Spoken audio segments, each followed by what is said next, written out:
Woo, what an explosion there. Recruiters with No Limits, always live, never scripted, pre-Thanksgiving celebration. Johnny, what's up, buddy?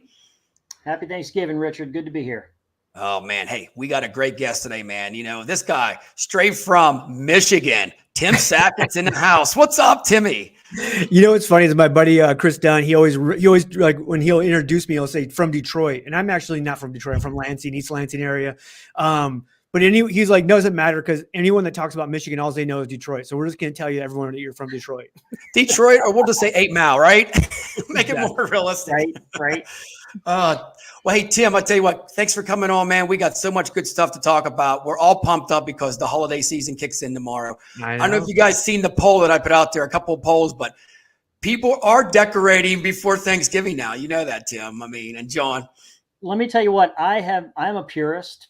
And I've always been the naysayer in the household. I'm like, not until after we finish Thanksgiving dinner. I don't want to see decorations. I don't want to hear Christmas music.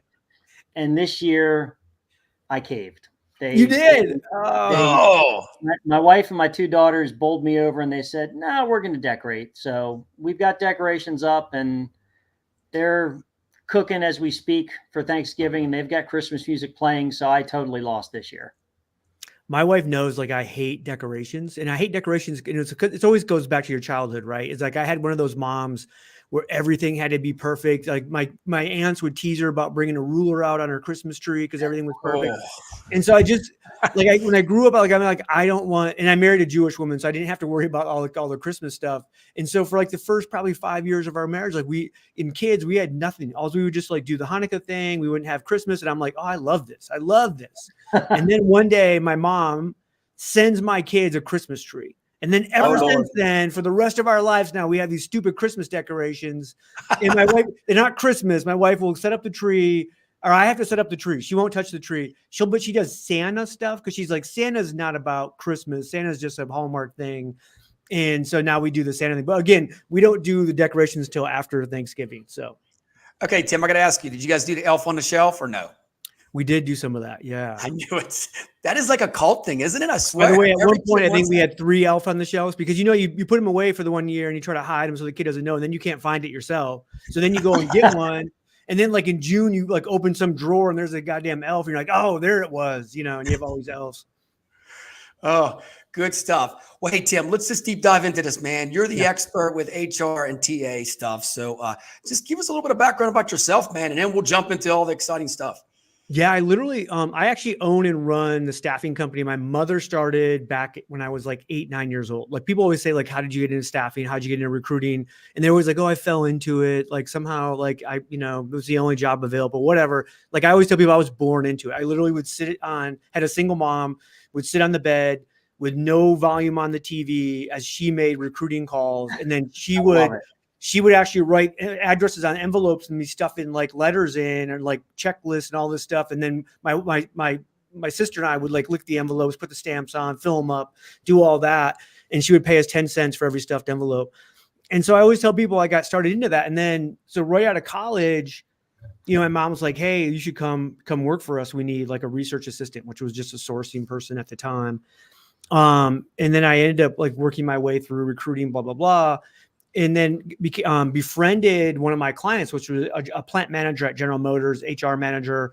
And they were like, in my mind, I went back, got my HR degree, and I was like, I was going to go work in HR for General Motors. I ended up getting hired by somebody else, left being a recruiter for mom, and started this entire corporate like HR career. But every single time I was in like board meetings in like my HR career, some like hiring manager, some executive was complaining about recruiting. Like, we can't find this and we can't open this. We can't do this.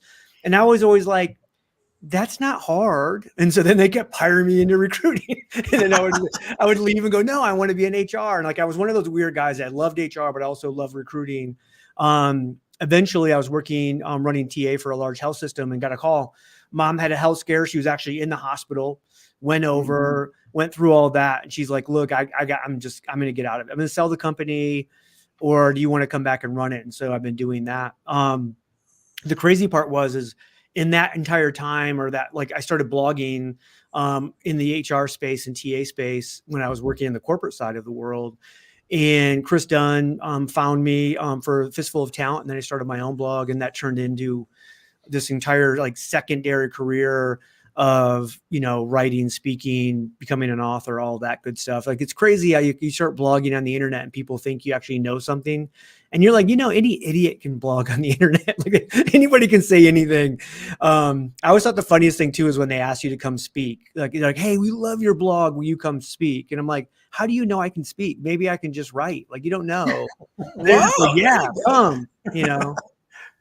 So yeah, that's what it is. So now, actually have run Mom's company for the last dozen years or so. Owned it outright the last 3 years. So like the whole family business thing is like, my mom ran a successful business for 30 years and profitable every single year.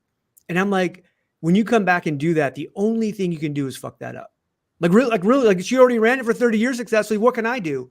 Yeah, you're exactly right. You're like, dude, I cannot have a down year ever. Oh, you can't. Yeah. Oh my God. Set the goals here. So, like, thankfully, right, she set it up the right way, and we've continued that. So that's pretty impressive, though. Always profitable.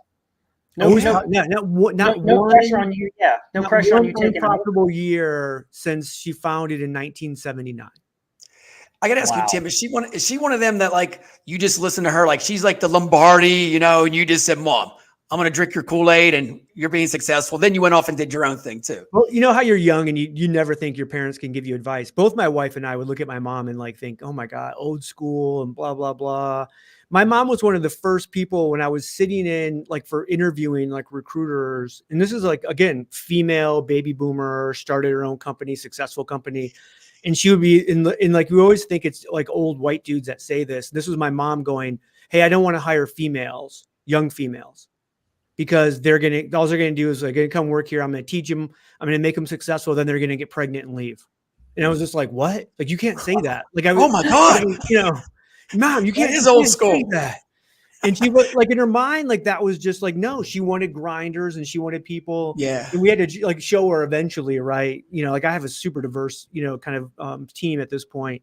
And we kind of had to show her that it wasn't about, it was about the right kind of person, right? It didn't matter if you were female, male, non-binary. It didn't matter if you were black, white, whatever. Like it mattered what your grounding was and what you wanted to do and what you wanted to get out of life.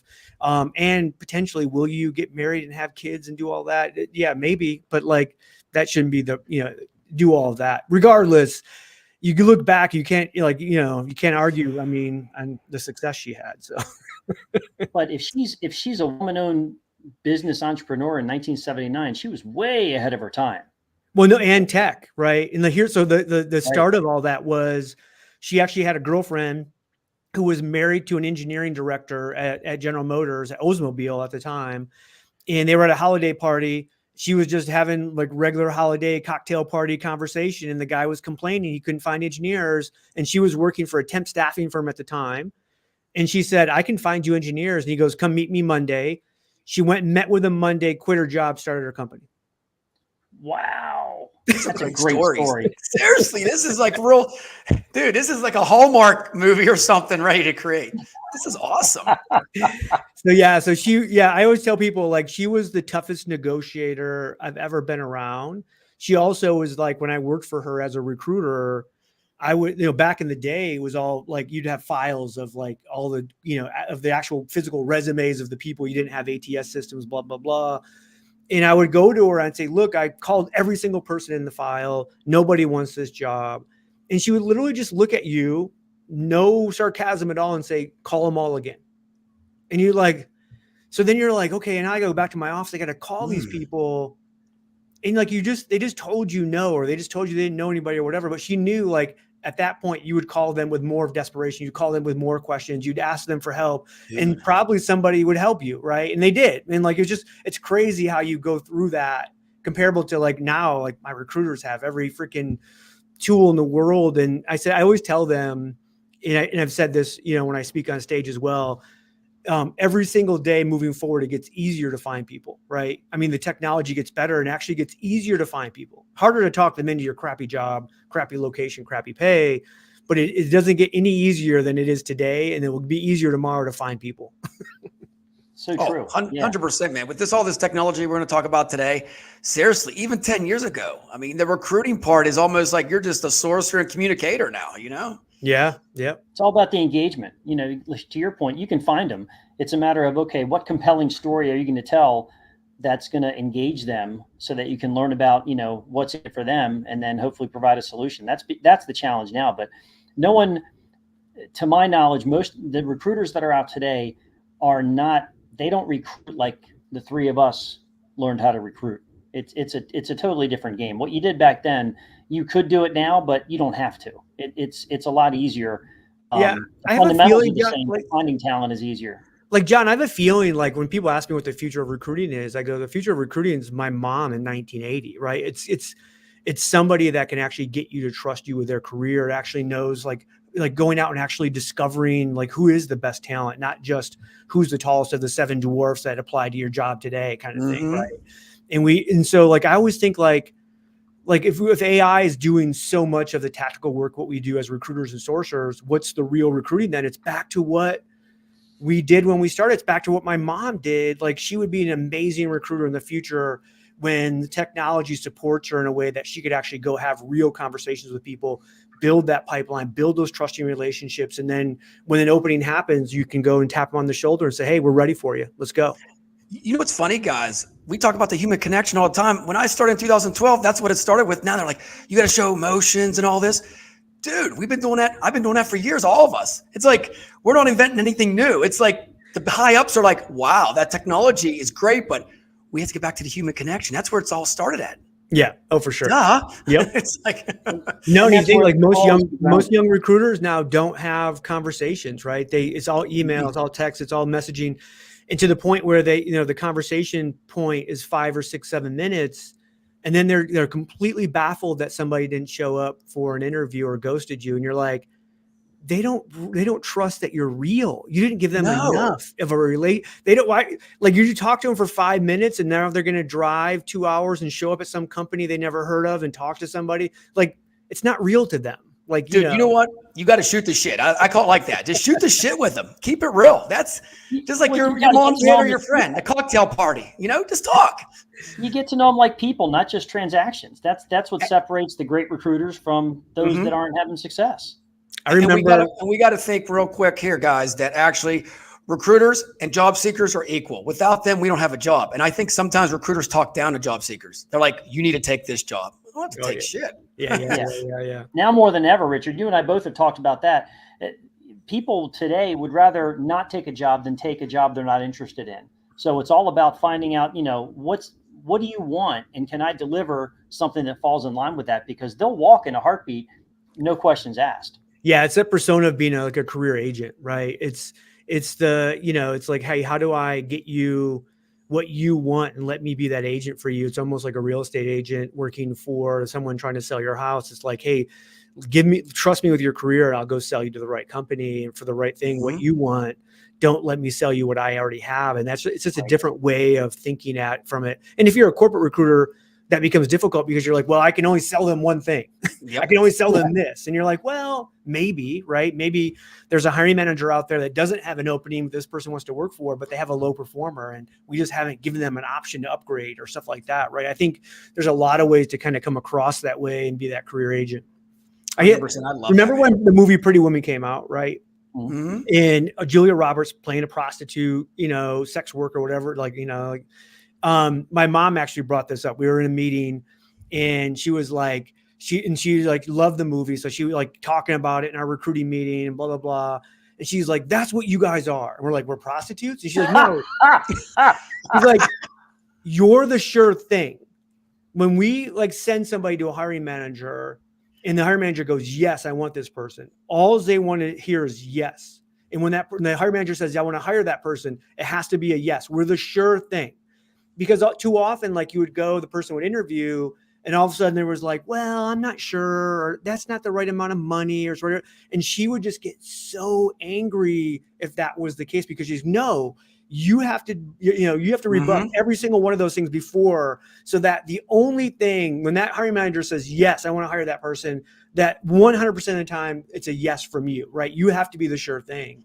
And it's like trying to get a recruiter to understand like all of those objections that you have to break down before you would even present that person to the hiring manager. And right now it's like, they're like, hey, are you interested? They're like, yep, bam, they just send them. And then it's like, all of a sudden they're like, wait a minute. No. The person's not interested in the interview. And you're like, well, why'd you send them to me? Like, well, they said they were. And you're like, come on. Dude, you know what? You hit it on the head. I just love it. And John knows it. I always use like the football analogy like it. I'm like your job agent. I'm your Jerry Maguire. I represent you. And then you negotiate with the company. You're like getting the best deal for them and stuff. And you're totally right. Recruiters fall flat. And then they don't want to like email back and say they said no. When they say no, I negotiate why. I put my name on the table. I think you should hire this person. If not, the competitor is going to take it. And they're like, oh, maybe we should check this out again. Yeah, I think most hiring managers too, just they want to and that I saw this on the corporate side all the time, where we kind of let these hiring managers believe that there was this endless kind of funnel of candidates. Like, hey, here's 10. Tell me which ones you want to interview. None of them. Send me more. Okay, here's 10 more. And all of a sudden now we're in this world where you just can't do that. At the same time, I was always like, when I worked on the corporate side of TA, I would tell my recruiters, every single person you send, the hiring manager should interview, and you should expect them to interview. And by the way, like sometimes those people are going to suck, but you better do some pre-screening, right? You better actually figure this out and like lower that number. And like we had to change that mentality because it was like such a waste of resources. Like, can you imagine that on the staffing side as well, as like every single person that we actually sent, put time and found that they would actually do this. But what we found on the hiring manager side was when it came time to hire, they just wanted a partner in the decision.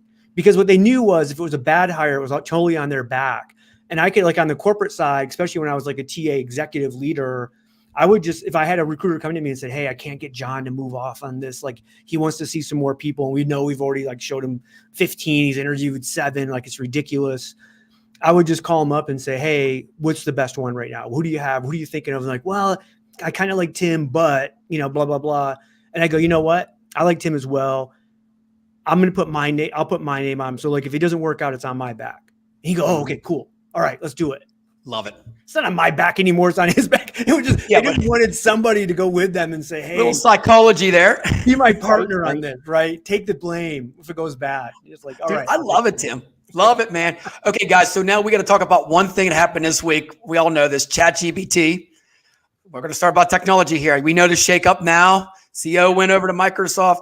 Tim, give me your take on ChatGPT in recruiting for 2024, and then a little bit about you think with Microsoft. I know something's going to be in the back end with that, I'm sure. Well, he went back. Yeah, he went back today. Oh, did he? Yeah. So again, I think part of that was kind of orchestrated by Microsoft. I mean, Microsoft owns 49% of OpenAI, and they've invested billions. So it's like it makes sense for them to make sure that thing runs, especially since everything that Microsoft is building is being built on the OpenAI platform. So it's like, hey, we don't really want the entire team to leave. Yeah, the whole team was going to leave, right? Like 80% of them were going to go. Even if they came over to Microsoft, it wasn't necessarily going to help Microsoft a whole lot. I mean, eventually, but not like in the short term for sure. Now, I think GPT, Gen AI, all of that stuff has a great impact on potentially what recruiting is. It's so early on in terms of the feature build and the tech build. We see little feature stuff. We see the stuff like, oh, you can now send out 25 personalized emails with Gen AI and blah, blah, blah. And you're like, okay, great. Or matching or all of this stuff. But like little by little, we're going to see more and more of this stuff get a lot better, right? Where it's like, you imagine like, and I've already seen, like, you already have ATSs and stuff working on how do we do this, but like, the biggest kind of waste of a resource is a company's ATS, right? People go in there, it's like a black hole, they never come back out of it. And imagine if you had an AI engine on the backside of that was constantly understanding, oh, hey, this person that has a record in your ATS just updated their LinkedIn profile, or they just moved to a city where we have openings, and how do we connect? Like, as recruiters, we could never do that one-to-one and connect all those dots, but AI can instantly. So you're really going to start to see robust kinds of things where everyone that applied to you through your ATS has said at one time, like, hey, I love you. I want to come work for you. And it's like, well, why aren't you taking more advantage of that and trying to connect those dots in real time instead of just, letting them sit there? I mean, we do a bunch of like project RPO work where we'll price it in two ways. One would be, hey, here's standard pricing for an RPO. Give us whatever, 25, 50 roles, whatever you got to do. We'll find them. And then I can go, but I can give you 50% of that price if you actually give me your access to your ATS. Because I will fill 75% of those jobs with people already in your ATS that you just haven't even shown any love to, right? Mm-hmm. And it happens every single time. And like, they're always just kind of like, like shocked by that. And you're like, no, like these people have actually went through and jumped through your hoops and your shitty process. And they're saying they love you. And yet for whatever reason, you just never showed them love in return. And we just show them a little bit of love, same company. And it's like, it makes it easy, There's always gold in the ATS that, to your point, just never gets the love. And recruiters, well, a lot of it is that instant gratification culture that we have today, where they call them, they don't get them, they never follow up. That whole follow-up is a lost art. And if you can spend the time to do that and invest in that, you will get so much without having, they're always saying, oh, well, I guess I got to go run a new search and go find someone online and go. No, a lot of it's just network through the people you have already in your ATS, to your point, that are already part of your system. And they engage with you at one point, they'll probably engage with you again. More than likely. Exactly. The Gen AI stuff, I think, is unique with that, because I think eventually we're already seeing like a lot of the verbal, stuff coming out where instead of like clicking in like a question to GPT, you're just going to say it like, hey, give me every competitor of this company, in 100-mile radius that we could potentially source from. Right. And then give me every engineer that we can find a profile from these companies. And it's just going to happen, right? Where you're just talking. But you can imagine if I can do that as a sourcer or recruiter, as a hiring manager, then why can I just go, hey, I need to hire another software engineer, another accountant, another whatever, right? And the GPT would come back and say, oh, did you want another one like the one we hired last time, which was Richard and blah, blah, blah. And you might go, yeah, except I also need a little bit more tax, US tax-based information, blah, blah, blah. And I also would like it from one of these 5 schools or whatever. And it would just, the whole intake meeting would happen like a normal conversation between the computer, and the hiring manager. And it'd be going again, like going right around recruiting, sourcing, to the point of, all of a sudden, the job of the recruiter would be like, oh, hey, by the way, this requisition just went up, and now it's already sourcing, it's already scheduling kind of screening calls with you, and now you can go and have these real conversations. But like, we're going to see these features come out, and it's all Gen AI based. And the thing is like, people always think like AI is like, it's like an on-off switch. It's like, oh, well, we're going to turn it on and then our world is going to change. And you're like, I always think it's like, no, it's like your phone. Like, it's like, we always know where this is right now. And I always tell people, like, do you remember the last time you didn't have this in your hand? And someone will go, oh yeah, I do. And you're like, no, you don't. You don't. You cannot remember the last time you didn't have this thing like within 13 inches of you, like at all times. Well, if you don't, you panic, by the way. You're like, exactly. Oh my God, where's it at? Yeah. I had a story the other day. A girl I knew, like her mom actually texted her from her phone saying she couldn't find her phone. Oh gosh, I love it. It's so much of a part of us. Sometimes we don't even realize, like, right? It's like my wife has readers, right? And constantly she'll go, I can't find my readers. And like, it's like on your head, like it's right there. But AI is going to be like that. It's going to be like little by little, feature by feature. We're going to go, oh, that's super cool. That helps my job. Oh, that's super cool. That helps my job. In like 2 years from now, all of a sudden we're going to go, wait a minute. The way I recruit today is night and day different than what I did 2 years ago. Well, and that's the whole industry. Everything changes. So you have to adapt. Again, the fundamentals of recruiting, I don't think ever change. It's how do you build on top of them? And this is, to your point, as AI evolves, it's okay, how can I integrate that into my framework to make myself and my people more productive and efficient? It's not going to replace us. It's going to complement, and the companies that can figure that out will have a leg up. If you're not looking at it, then you're behind. It's all about figuring out, how can I integrate this into my framework? This is the gym, guys. It's like Nautilus. You got the equipment that can assist you with everything, right? Nautilus. Can't do free weights. Oh, I'm dating myself now, right? No, I do. I like, again, I think I find it so fascinating. It happened in the developer community where when AI first hit, it was like, oh my gosh, we're going to have these 10x developers. And then all of a sudden people goes, wait a minute, It's not just developers, it's 10x everything. You can be a 10x recruiter, a 10x accountant, a 10x, like it has potential, right? If you're kind of a white collar system person, this is the kind of thing that you can expect right from this. Now, can it make a nurse a 10x nurse? I don't know about that. Like, again, I think it can make them better because it's gonna like, there's so much data, right? That's going to be coming out of these systems. Imagine if you're a nurse and you have 6 rooms that you're responsible for on a critical care floor. The data is going to tell you who needs who, when, and where, and why. Much quicker now than you having to go and self-diagnose all this stuff and go, okay, who needs my time? Who needs me here? The data is going to be saying, hey, go here, go here, go here when you're needed and really give you kind of prescription of when you don't. So like, I guess, I mean, there's probably not I always think every job is going to be like impacted by AI and has this potential to be, is it going to be 10x? No, but heck, I think a lot of us would take 2x. We'd probably take 1.5x, anything that can help us, we'll take, In the medical community, think about it, how it's already impacted, physicians and nurses in the sense that if I'm sitting here in South Florida and I'm trying to diagnose my patient, I can have a worldwide database access through AI of people who've had similar things. I no longer have to start making phone calls and dive into manuals. I can type it into a system, and as long as everybody else is contributing, I'll be able to find similar cases around the world that I can immediately start collaborating with. The possibilities there. There's a lot of good use for AI. There's a lot of scary as crap uses for AI, but there's a lot of good uses too. Yeah, when you type your name in, John, right, and it comes up with different things, it's like, oh boy. You ever type your name in? Seriously, it's like mine's pretty good, but there's some stuff that's off. I'm like, oh boy, stuff I don't want to see. Right? It's like, what the hell? When I started messing around with GPT-3 back in like January, the first thing I kind of put in there, and this is just kind of like, it's the narcissism in us. I was like, I just wanted to see like what the data was pulling from, and so I said, what's the most controversial quote Tim Sackett has ever said? And it immediately came back with, don't hire ugly people. It will lower the value of your company. And I was like, damn, that is controversial. And I never said that.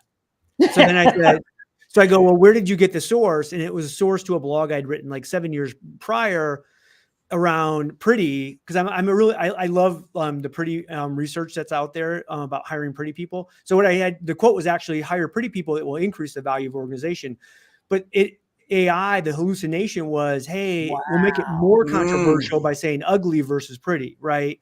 And so it's interesting. Again, now if I ask that same thing to 4, it will no longer give me that quote, right? It will say other things. It gives all this other stuff because it's learned and it's better. It doesn't hallucinate as much as it did prior. But I always tell people, like, if you were working with somebody and they gave you a work product and you kind of looked at it and you kind of knew them and you kind of knew they weren't high details, you're like, I don't know if I trust this, right? These numbers don't seem to jive, right? There's a gut feeling I'm having. AI is very similar to that right now. It's like, well, if a person sent you that, what would you do? You would trust and verify. You would go figure it out. Hey, is this really what it should be? Yep, 100%. And then, but AI is the same way. And that's why I think every feature we see right now, it's just not magically doing it. It's not like saying, hey, source me 25 engineers in Detroit, Michigan that have automotive transmission background design, and then connect with them and set me up with a screen. It would first go through and say, hey, here's the message we want to send them. Are you okay? Click yes, right? Read through, adjust, because it's still, if it's being built on Gen AI, it's being built on something brand new that you don't know. And that's why I still think conversational AI stuff in the tech space tends to be a little more safer. If you think about, it's the chatbot stuff that we see on like career sites, or like like Paradox does this with hiring for like high volume hourly. The chatbot 1.0 was like, you would go to a site and say, hey, can I help you find a job? And you go, oh yeah, I need second shift in Detroit. And it would say, what's your name? And you're like, well, no, like, how much does this pay? Like, what's your name? Like it only had one decision tree, right? Collect that. They were awful. It was awful. They were awful. But now, guys, they got the voice AI. You guys seen that? Converse AI. I talk to all the time. Did you see that, Tim? Yeah. 15-minute conversation at 2:00 in the morning. It's pretty scary. I seen a demo at Staffing World. We were in a dinner, and it's pretty good. Jamie actually asked, how far can you drive? Well, this job's not for you then. But some recruiter will call you in the morning. Yeah. And to think that you could have that automated recruiter calling thousands of people at the Scrub same your time. database of 8,000 candidates and get it down to like 200 live. Yeah, same time. pretty powerful. But I think that like now, like the conversational stuff is to the point where it does understand your question. So it'd say, hey, do I have you have a second shift job? And say, oh yeah, here's 3 second shift jobs. And, would you like to apply for one? I can help with that. We might, and like Olivia is like is their out of the box one, which actually is the Paradox's founder's wife. Right. Okay. And so people will always say like, hey, you're cute. And like before it would always go, what's your name? Like it would just, now it'll say thanks, but can we get back to doing the, like it has hundreds of thousands of responses and it understands the question. So eventually it sounds so much more natural. It's still a little character, right? Little mojo. Yeah. But it's still a chat bot. It's still eventually, if you ask it the same question 15 times in a row, will come back with similar answers because it only has so much it can.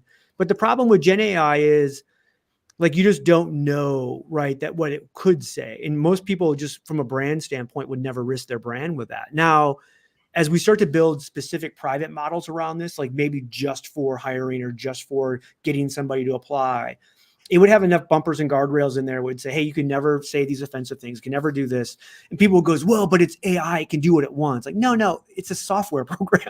It just follows what it's being told. It can't shut down your car. It can't it can't like go into your bank account and take your money. Like that's not what AI does.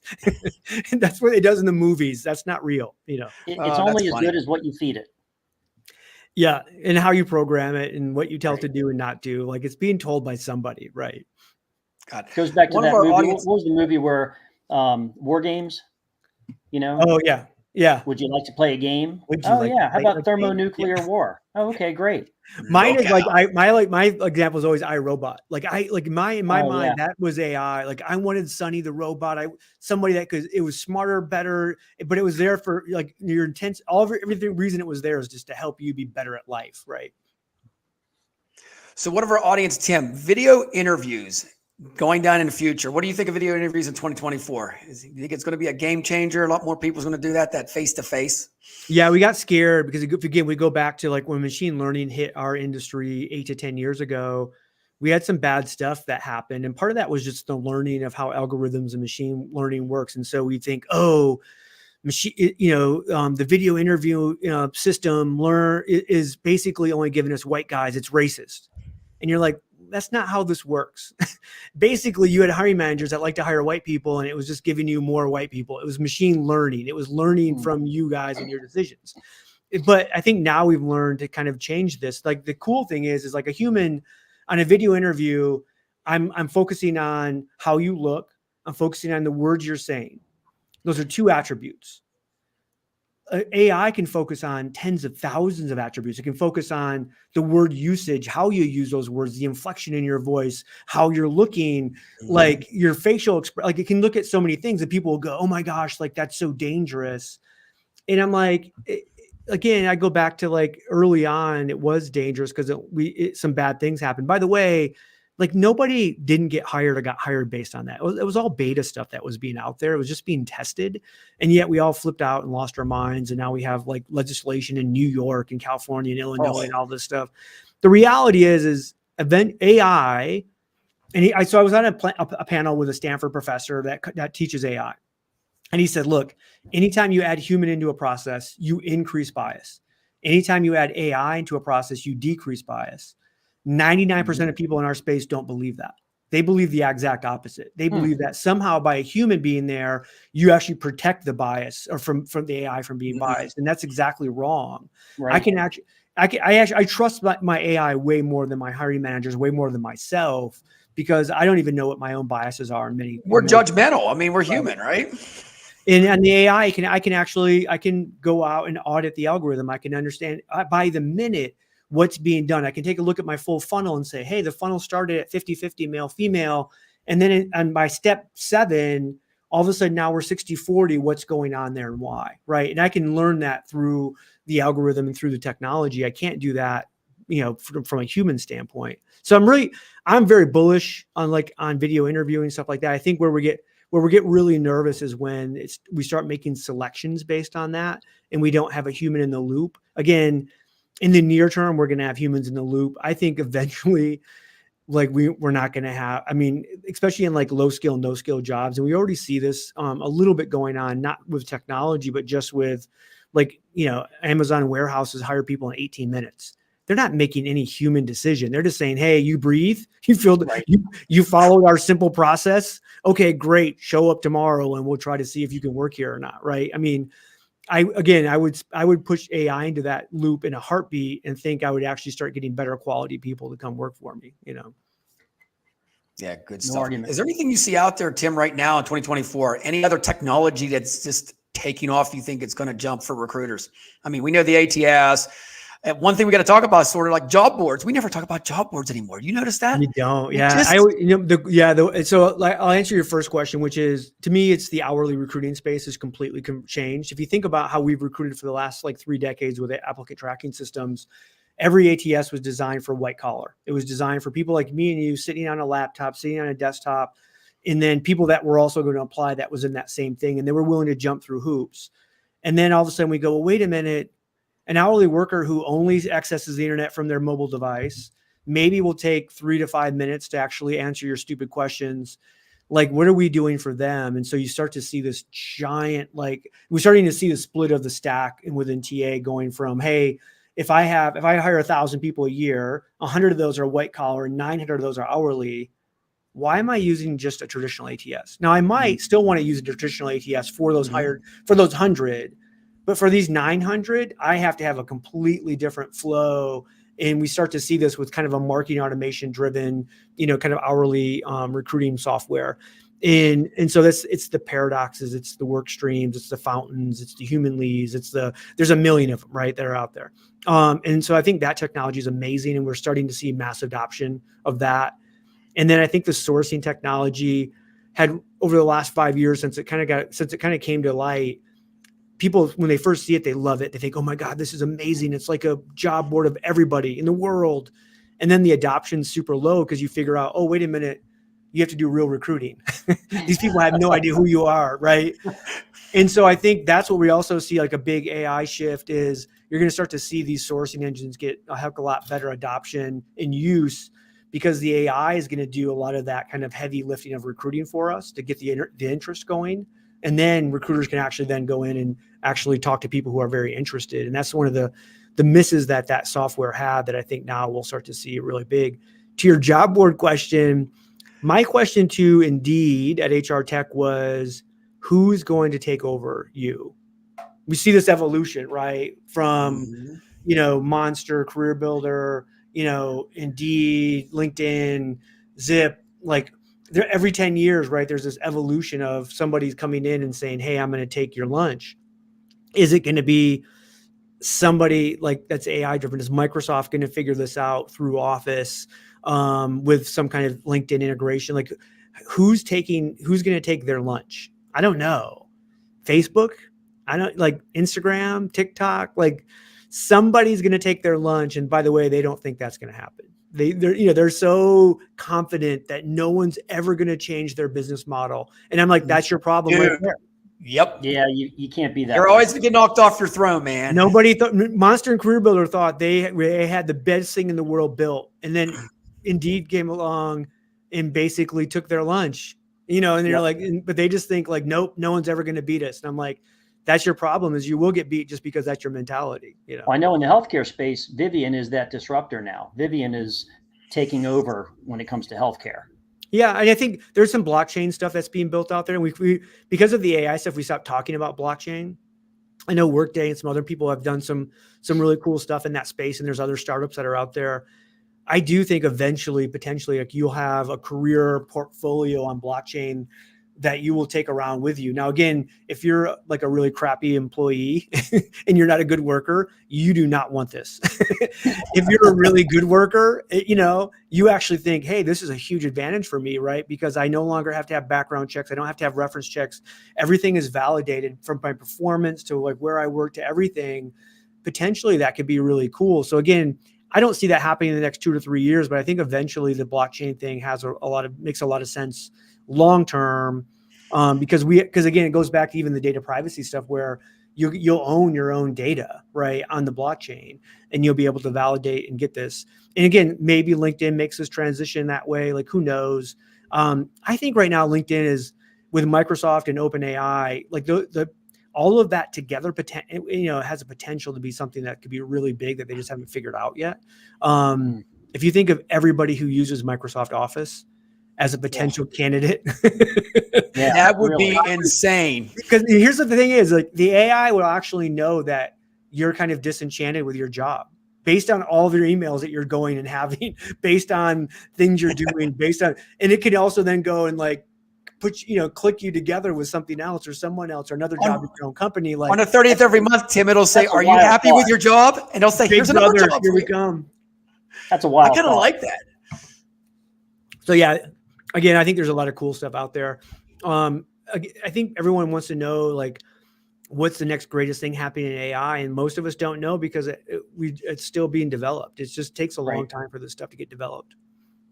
Yep, 100%. I think the social platforms guys like the TikTok and that, they're going to step up the game for recruiting. I mean, seriously, most of my recruiting is on the social platforms. John knows that. I mean, I'm not on the job boards. It's like, I tell you what, and they have so much data information of your desires, your likes, your wants, like everything. Like, you think about from a recruiting standpoint, like you could, like, remember when Facebook, when they early on in their like, you could go in and actually do Facebook ads, and you could search on RNs in Austin, Texas, that blah, blah, blah. And you could do all these little kind of women, Black women, like you could click every little box you wanted and it would target right down. And then they had to change it because people got freaked out by that. But the reality is they changed it, but they still have all of that data. They still know all of this stuff about you, right? Oh, if I always say if Facebook did a job board, they would crush it. They would have crushed it. Facebook jobs, we loved that when that was free. Remember, he posts out there. There was a company way back, like maybe a decade ago, called Branch Out that partnered with Facebook, and they actually were able to get in the back end, and they were amazing. And Facebook shut them down because they actually, because I think Facebook goes, wait a minute, like you're getting too much data, too much, like too specific, like too targeted. And I don't even like know whatever happened, and they got their access shut off. And like, that's the one thing, like if you're a technology that relies on LinkedIn or Indeed or Facebook or whatever, you're just one decision away from getting shut down. That's always the hard part of any of those, So what it comes down to is, man, 2024 is going to be, it's going to be like a whirlwind. We don't know what's going to happen. It's I think like HR Tech next year, which will happen, I think like probably September, October, November, whenever they have that. It always kind of moves around.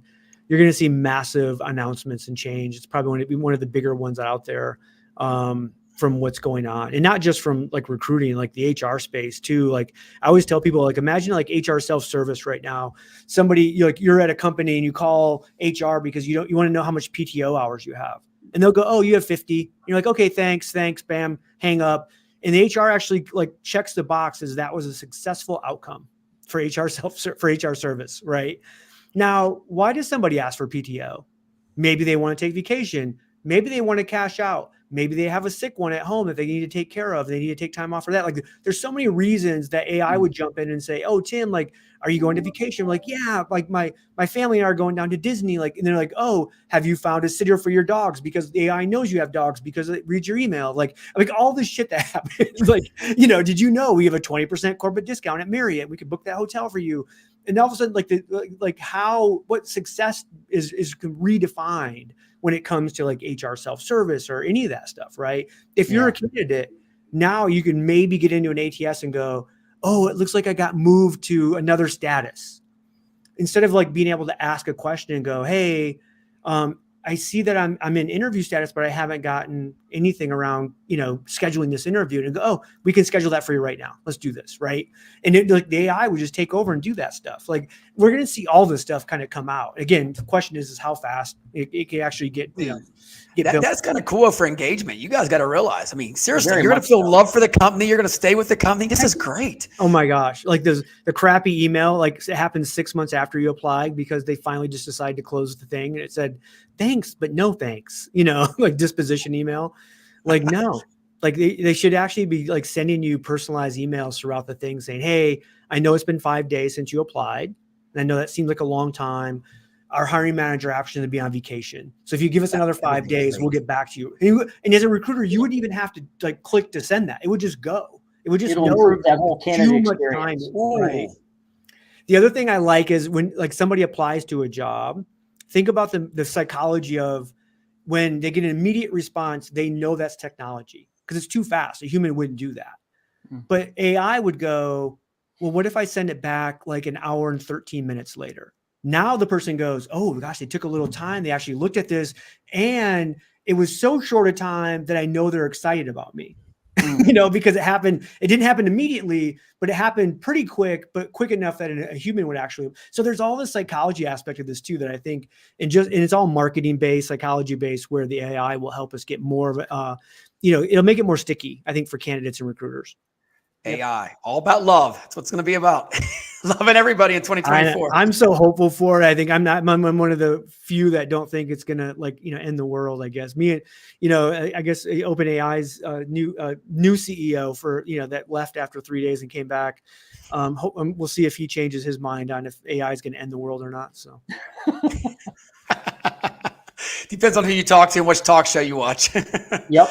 Well, wait, Tim, thank you for all that insight, man. I mean, I tell you what, we got to have you on another show, man, for sure, man. I mean, this technology stuff, John, goes on and on, man. I mean, it's never ending. You got me excited about it now. I know a lot of that stuff, man. This is good stuff. It's never ending. And I think, like, I always just tell people, like, just keep testing.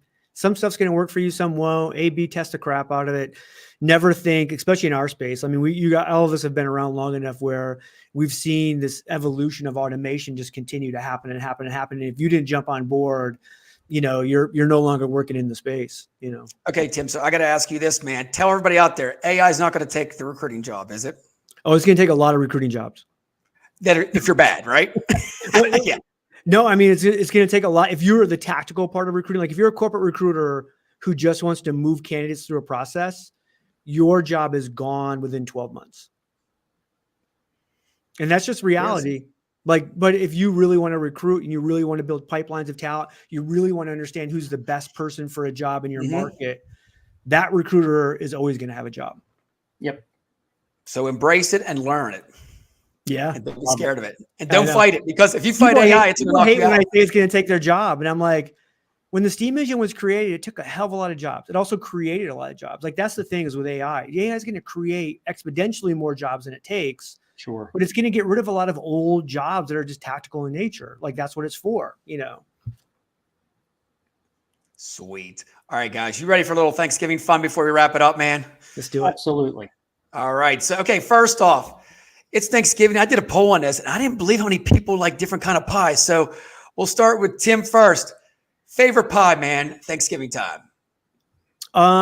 Man, so this isn't like, I mean, I like a lot of pies. My favorite pie ever is like key lime. But I definitely will eat like the pumpkin pie. My one middle son actually makes like a homemade chocolate pie, which is amazing. It's like a French silk. So I'll go with the chocolate pie that he makes for Thanksgiving. Oh, Johnny, you doing the pumpkin like I am? Well, you know what? I do pumpkin only because like that's like the only time of year that I ever eat pumpkin pie. Right. And the only time. It's, you know, there are other times I love my wife makes her mother's apple pie recipe, which is just insanely good. But you get apple pie at other times during the year. You could be out to dinner one night and say, oh, I'll get an apple pie for dessert or whatever. But pumpkin pie is really only Thanksgiving. So that's what I look forward to. Hey, John, let's make a bet next year for 4th of July. We get invited to all these 4th of July parties. Let's bring a pumpkin pie and just see what happens. Oh, you guys are killing me. I've ate pumpkin pie for the last 6 weeks, pumpkin coffee, and now I got 4 cans of Ready Whip ready to go, man. So it's all good. Whip hits all day. With infused vodka in it. I didn't tell you it's the Cardi B version. No, I'm just joking. Look at you. All right. So this one, I think we already know about it. For me, of course, I've already put my holiday stuff up, and Johnny's already put his up, right? Sadly, yes. Yep. Mine's not up yet. It'll go up sometime, probably the week after like Thanksgiving. So we used to do it the day after. Day after Thanksgiving, the tree went up. But that was always, and it was always like my parents were like, my dad had to pull it down, and he's like watching football, swearing. You know how it is. It's like, you know, the kids are screaming. It's like, yeah. It's like almost like, and back in the day, remember the trees weren't like you had to put each limb in. They were color coded. And if you messed it up, it was like all funky. So what you just said, Tim, so what a racket it is. I want to be in the Christmas light industry because inevitably you'll have this string of 1,000 lights, works great this year. You plug it in next year, a portion of it doesn't light up. Yeah. So you got to go out and buy more. It's a great racket. It's a great racket. I actually have a company coming this year for the first time to do my outside lighting. Oh, are you in the that you gonna be in the light fight or whatever it's called on TV? Well, I'm not. I mean, maybe like eventually, like I'm starting small, like just outline the house and do some columns, stuff like that. But I just got to the point where I'm like, look, man, I'm too old to be on ladders and doing this crap. Like, I'm just gonna have somebody else do it. You don't be like Clark Griswold up on the wall, you know, stapling your roof. Nope. Oh man! All right, so now this is a good one here. We got to throw this out there. Johnny, you go first, man. Packers or Lions? Who you taking? Taking the Lions. I'm second that motion, baby. I'm, bye Barry and the Lions. Dude, yeah. I'm on their bandwagon this year, Tim. I know. Go Lions. I told you guys, like, hey, I finally bought Lions gear for the first time in my entire life of being in Michigan or around Michigan. So I'm hoping for the Lions. And nice. You know what? Your boy shows up, the rapper, man, Eminem. He comes to the games now with his daughter. I know. It's one of those, I'm trying to think of, they have another rapper come in for the halftime show. All the kids know. I don't know. I know Eminem. I didn't know this guy. I mean, I know this guy, but I can't remember the name off the top of my head. He's supposed to be some big name. Nobody from back in the day, like Run DMC? No, not Kid Rock. Well, yeah, it wasn't Kid Rock or Eminem. So those are the two Detroit guys like that usually show up on Christmas or Thanksgiving. So. All right, the next one. I'm going to kill you guys with this one. How about them boys? I'm going with the Cowboys. Richard, we're doing so well. I know, Johnny. I'm sorry. I could not do that. Tim, please go with me. What are you picking? I mean, Cowboys at home are hard to beat this year, so it's getting me. I think Washington's uphill battle there. So, trust me. Should the Cowboys win? Yes, they should win. But I'm praying for Washington to shock the world a little bit on Thanksgiving. Yep. Okay, and the last one, man, at 8:20. There's a triple header this year, man. This is crazy. 49ers and Seahawks. I'm jumping on the bandwagon. Geno Smith, WVU grad, Seahawks all the way. This is a tough game. I got to go Niners, but it's in Seattle, so it's not going to be an easy win. I'm going to go 12th man on the night game, right, for the Seattle. Again, I think 49ers are a better team, but I think the home Seattle with the 12th man, I think, wins this one. Close. Dude, we'll have to see this, man. I'll have to put who sees the ratings here, man. This might be like an annual thing, Tim. Every week we might have to do this for money, right? Getting out with the betting lines. I'm going to take the Seahawks -2. Next week, John's going to be selling his hat. He's like, oh, just keep selling stuff. Oh, my God, that's too funny. Hey, before we go, I just want to give a shout out to Advanced Partners. They're our sponsor here. They put the fun in funding. If you need any funding, you know who to call. Advanced Partners. Hey, Tim, once again, buddy, thank you so much, man, for coming on the show, man. I love it. I'm glad we finally connected after. I think I invited him like a year ago. You know how it is, John, and you back and forth. But, man, had a great time with you, buddy. Day before Thanksgiving. Glad you guys had me on. This is fun. Awesome. It's a blast, man. Hey, we'll have to invite you again. Johnny, any final words, man, before we go, man? 52 minutes into it, man. Well, I will tell you, this has been great. It's been great meeting you and great talking with you, Tim. Appreciate you coming on. The LinkedIn banner that he has doesn't lie. Warning, this man has interesting things to say because he really does. He is. And what I love what you said early on, the future of recruiting is going to be based on where recruiting started. It's all about building trust in that relationship. And I wholeheartedly agree. Yeah, I think the core of it stays the same. Like, I think, again, that we've been around it long enough where you've seen the technology has changed and evolved, and it will continue to change and evolve. At the end of the day, you still got to get someone to trust you with the most, one of the most valuable things in their life, which is their career. Yep. There it is. That's a wrap, everybody. Gobble, gobble, gobble. Happy Thanksgiving, everybody. I'll see you next week. See you later. Take care.